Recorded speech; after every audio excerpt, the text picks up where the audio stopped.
Hello and welcome back to my channel. So today I'm here to do a review of Vigilance by Robert Jackson Bennett. So this book is told in two perspectives. The first is from a guy called John McDean, who executive produces this show called Vigilance, and he's pro-gun. And the second point of view is Delina, who is anti-gun because her father was a police officer and he was shot and killed on duty, and she works in a bar. So yeah, John McDean part-time co-executive producers of the show. What I mean by that is Vigilance, which is the name of the game show, can happen anytime, any place, anywhere. There's no warning, it will just start on this channel that John McDean works for, called ONT. And so in the book, John McDean and his team have developed this book is set in 2030, in the future, obviously. So John McDean and his team have discovered ways of creating algorithms which are able to choose a venue and the people who are going to participate in the game show Vigilance, and these are called actives. So it's been about 5 weeks since the last Vigilance, and John McDean and his team are getting ready to start another one. And they focus in on this place. I forgot where it is, but it's in a city, and it's a mall or a shopping centre in the UK. And then, so that's happening in the first maybe 100 pages, is that they're talking about, this is basically the reason I said on Goodreads that this is like Black Mirror, is the social commentary aspect of this. So this is obviously set in the year 2030, and by this time, like, gun violence and stuff is normal in America, and people have actually started to crave it instead of some people being disgusted by it. So that's the whole idea behind the game show. And the game show essentially is that a random place, say a shopping centre, or a shop, or a cafe, or a cinema, or a swimming pool, can basically turn into this show. So everything happens behind the scenes leading up to the show, and then you'll only know that the show is happening when the Vigilance starts happening. And what basically happens is it's a game show for people to satisfy their hunger for murder and for gun violence. So, as I said, the algorithms that the team create can choose actives, which are people, in this case 4 people, that will go into the venue chosen for Vigilance and basically unleash hell. They'll they'll shoot everyone that they come across, and that's basically the idea of the show, until there is one person left. And the last shooter left gets a reward of $5 million, and that's it. So that's the whole point of the show. And then the other perspective, Delina, she works in basically a pub. It's called a tavern, I think, in America, or in this book. But she works in a pub, and she's anti-gun, because, like I said, her dad was a police officer and he was shot and killed on duty, so she doesn't like guns. But because of this game show, and because of people's thirst and hunger for gun violence, this game show is shown everywhere. So it's shown in pubs, it's shown in bars, it's shown in, like, there are buses that have TVs, it's shown on those. It's literally shown everywhere. There's even like an app that you can download for it and watch it as it's happening on your phone. And so one of Delina's customers asks to have the TV on in the bar, and obviously because this show is randomised, Delina doesn't know that Vigilance is going to happen, and then it does happen. and she watches it with them, and she hates it, and she gets really stressed, and she turns it off. And she throws the remote control in the freezer box behind her and says, "No, I'm not turning it back on." And all this is happening while the game show Vigilance is being played out on TV. During this time, we get snapshots of what is happening at the ONT Broadcasting Company, where John McDean is obviously in charge and telling everybody what to do. And also, like, the Black Mirror aspect again, the social commentary side. Basically, the algorithms that the team have created while the show is on, the ads and stuff that come up are tailored to the people that are watching, which is crazy. And because of that, more people watch, and the companies get more money, and the ratings go sky high. And that's the whole point, which is how I presume they can afford to pay the winner $5 million.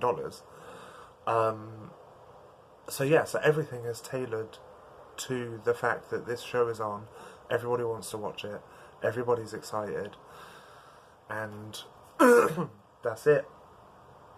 And it happens, and when it happens in the book, it's quite brutal. I would give warnings, not trigger warnings necessarily, but it is brutal. The descriptions of the actives shooting people and like bullets in their bodies and stuff is just it's creepy. It's good writing, and I don't really shy away from writing like that because I think it's important. Because it's important in books and other art forms, but especially in books to express. And that's basically what that writing is, really. It's expression. So it is brutal, it is violent, it is disgusting, but it's relevant and it's poignant, and it's also extremely well written. The only reason I think it took me 3 days to read this book, because it's very short, it's under 200 pages, it is 190 pages.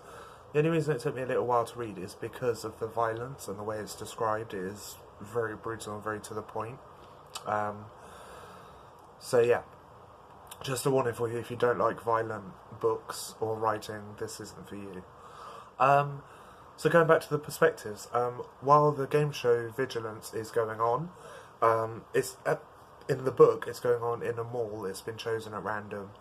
The actives have been chosen for specific reasons, and then the show starts and the doors to the mall open and the shooters go in and then they start shooting. So that's happening. So then we go back to the perspective of Delina in the bar, she's anti-gun and she hates it and she's turned the TV off. She's like, "No, we're not watching this. This is disgusting. What are we doing?" And this guy, who is called Oklahoma because he wears an Oklahoma cap, he starts telling her to turn the TV back on, and she's saying, "No, I don't want to." And he's like, "No, you have to, it's our right, we need to watch this." And she's like, "No, I don't like it." And then she soon realises that everybody in the bar has a gun. And Oklahoma pulls out a gun on her and says, "You will turn the TV back on so we can watch Vigilance." But she stands her ground, and she thinks of her father, and she says, "No, like, I'm not putting it on, I'm not letting you watch it, it's horrific, don't do this." And I'm not going to give away what happens after that point, but something happens.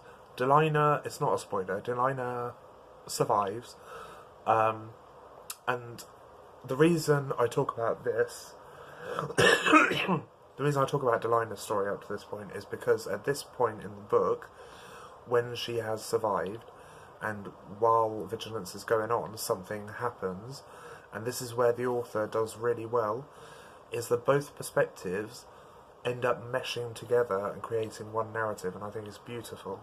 And that is that while the Vigilance game has been going on, somebody from a Chinese company who creates very destructive weaponry through drones and stuff.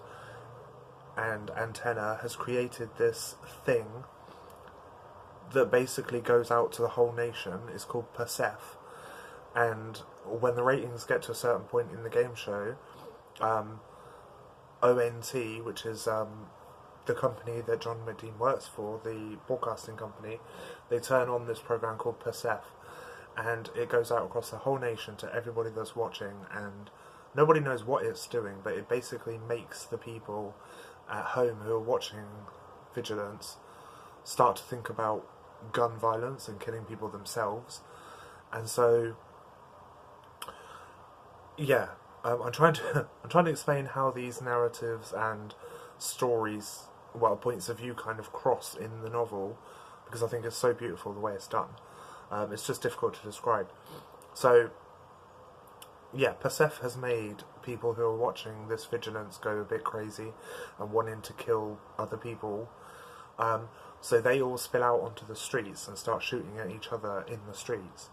And this is all told from the perspective of John McDean and his team, who are now trying to escape the broadcasting company tower. And he's kind of looking down into the street below and telling us about this, and I think that's amazing. But anyway, so people are out on the street shooting each other. And yeah, Delina, obviously something happens in the bar. She escapes unharmed, and she is walking through the streets, and she suddenly hears gunfire, and she doesn't think, well, no, she knows it's real gunfire, and she knows it's on the street. But she doesn't think it's as close as it is, and as she keeps walking, she comes across these people who are below the ONT tower shooting at each other, and she comes across them, and then that's where the narratives meet and the two perspectives meet, and I think it's absolutely brilliant. Like, the way that's written in the book is amazing. So, yeah, the book is very good, but creepy and disturbing. It's like a mix between Black Mirror, like I said, as the social commentary side of things, which I think was done really well, crossed with The Purge, because of all the killing. But I love The Purge, those films are amazing, I love those films. And a bit of Call of Duty, because of the way the game show is described, and what's happening in the game show is described. But it is brilliant. It's a very relevant book, as I said, and I just loved it. I really, really loved it. There's only one thing that really bugged me, which I was going to give this a 5-star, but this one thing made me drop it to a 4-star, and that was, it only happens once in the book, and it's very subtle, but it's very noticeable at the same time. So, at some point in the book, the only two people left in the mall that are shooting are one of the actors that have been chosen by the company, called Bonnen, and an Asian woman in a supermarket who's just visiting from Chicago that day, but she has a gun on her, and she clearly has marksmanship, and she clearly knows how to shoot a gun, and she tries to take down Bonnen. And at the point where we think Bonnen has been killed, and that maybe this Asian woman has won, the company, the ONT company, start using their algorithms to change what's happening, because they're saying they don't want an Asian person to win because it's not the target demographic that is going to get the most views and most revenue, and they don't want to give $5 million to this Asian woman, and they create like a fake white version of her that people are seeing on the screen as it's happening, to overlay the fact that she's Asian, which I think is pretty disgusting. I see how it's relevant in the book, in the prose and in the narrative of the book. I see how that's relevant, but I also think it's a bit below the belt, and I wish it hadn't have been included. But apart from that, everything else was perfect, and it's a brilliant book. Like I said, I gave it 4 stars on Goodreads, and I would highly recommend it to anybody. It's just a great read, and this cover is beautiful. If you couldn't tell what the book is about already, I mean, that should probably tell you now. And even on the spine there's a little gun there. If you can see that, I don't think the camera's focusing, but yeah, it's brilliant. 4 stars. Go and read it if you want to. If you want to discuss anything, if you want to know anything about this book, or you've read it and you want to discuss it with me, comment in the comments below. Make sure to follow me on Goodreads. Just search for Lee Johnson. And I also have a bookstagram. Just search for bookishtrances. And thank you for watching, and I will see you again very soon. Goodbye.